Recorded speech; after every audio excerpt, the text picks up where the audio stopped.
what formed as a band at a performing arts high school? Who knew? In Philly, transformed into a Grammy Award-winning group that has been redefining hip-hop for nearly 40 years. Ahead of their upcoming Ravinia performance, we're joined by the Roots co-founder and lead singer Tariq Trotter, better known to fans as Black Thought. Good morning. Good morning, good morning. Are Thanks you so in much town yet for this Ravinia show, or are you still out of town? No, yeah, I'm still out of town. I'm still in New York City right now. So fun. It's so cool to be able to talk to you. I actually went to your show at Ravinia last year with a big group of friends. We had an absolute blast. You guys are phenomenal. Thank you. Thanks so much for coming out. We're really looking forward to, getting out there again.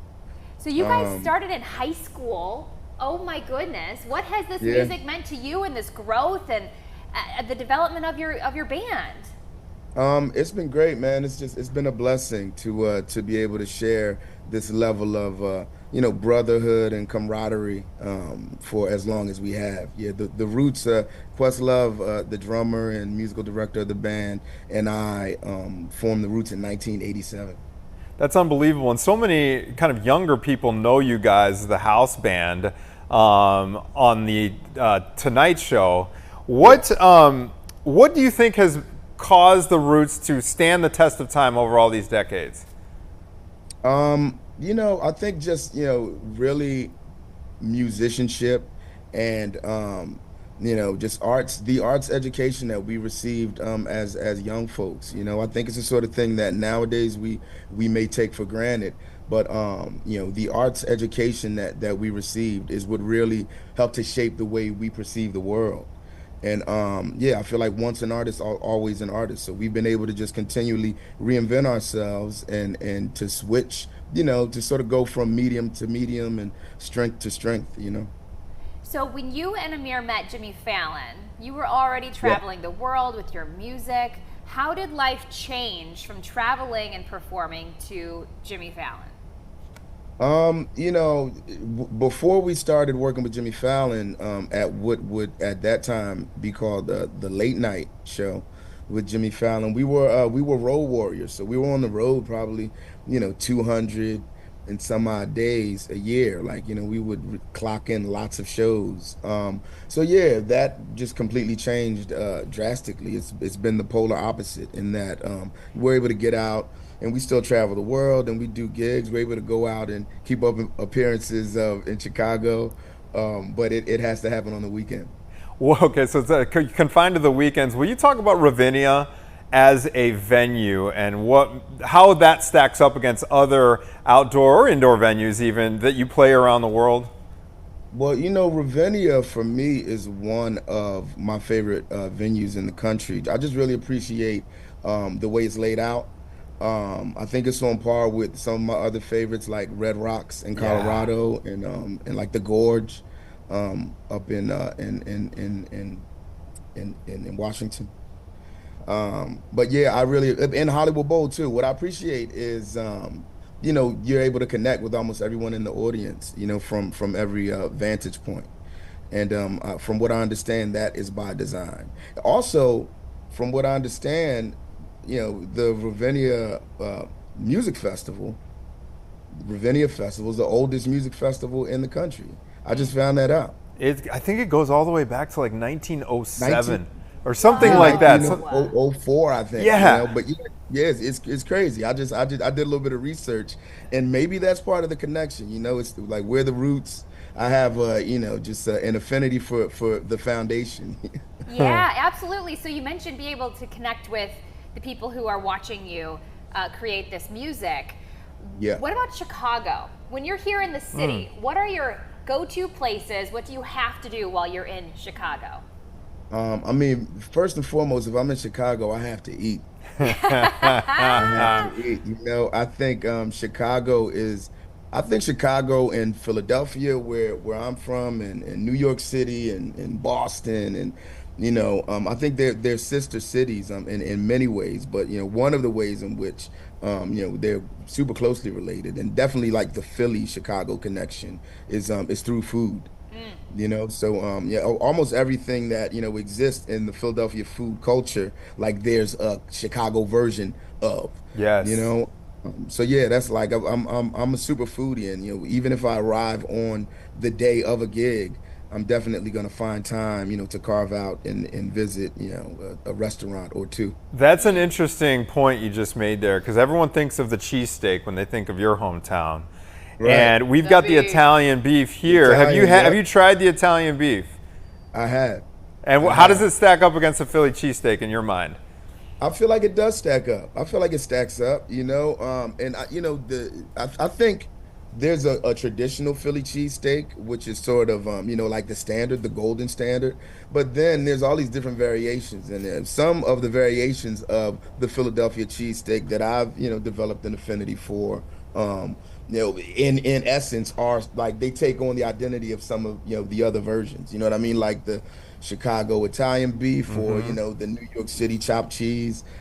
Sometimes some of those elements are introduced, but it's frowned upon. Like they, To some cross people pollinate, are the Yeah. purists. purists get offended. Oh, for Yeah, sure. yeah. Well, let's turn Some back to people your are music. purists. So your writing process when you're writing your music, you talk about political issues, social justice.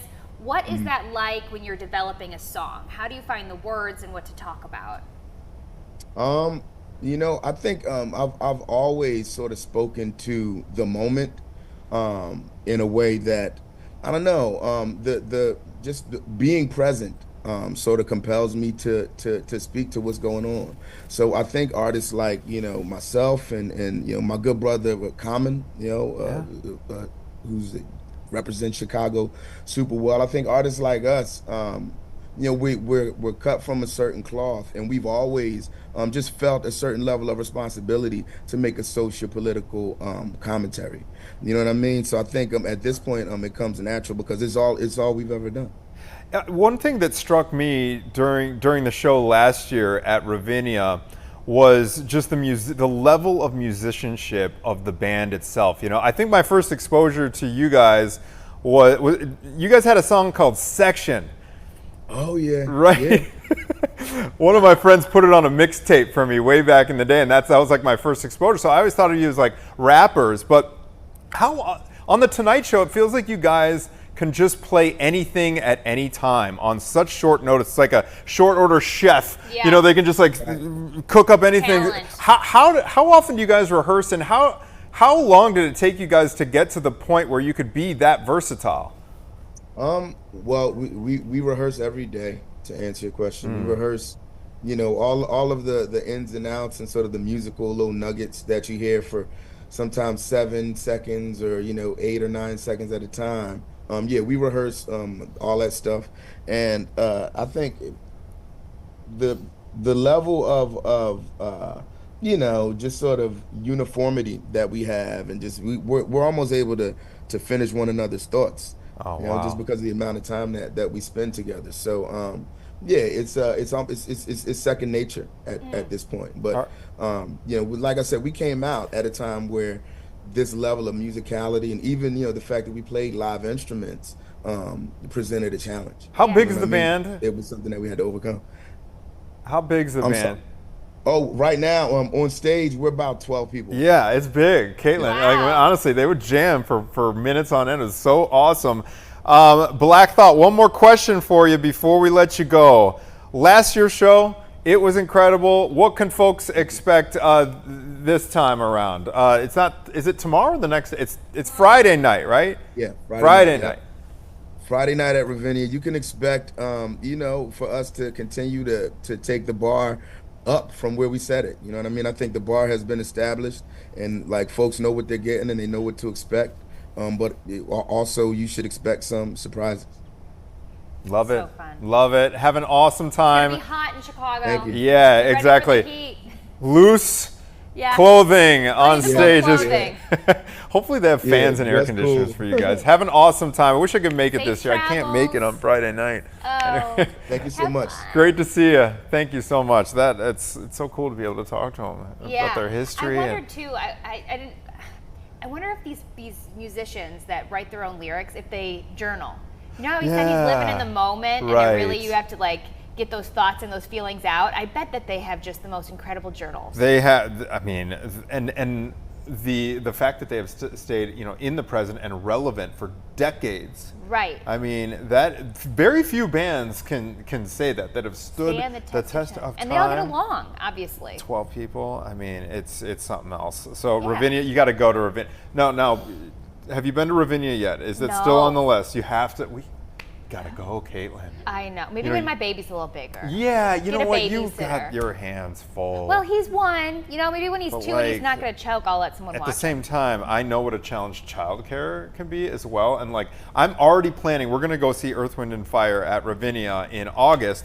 I'm already planning because if we want to take a bunch of other couples, all those other couples, they've got kids. Good luck. They need to get the Yep. childcare, and it's on a weeknight. I got to get the time off, all that stuff. Yeah. So it's a big to do, but is. you have to go to Ravinia. I'm gonna One stay day. on you on that Maybe one. in 5 years. Maybe We'll in circle back. 5 years.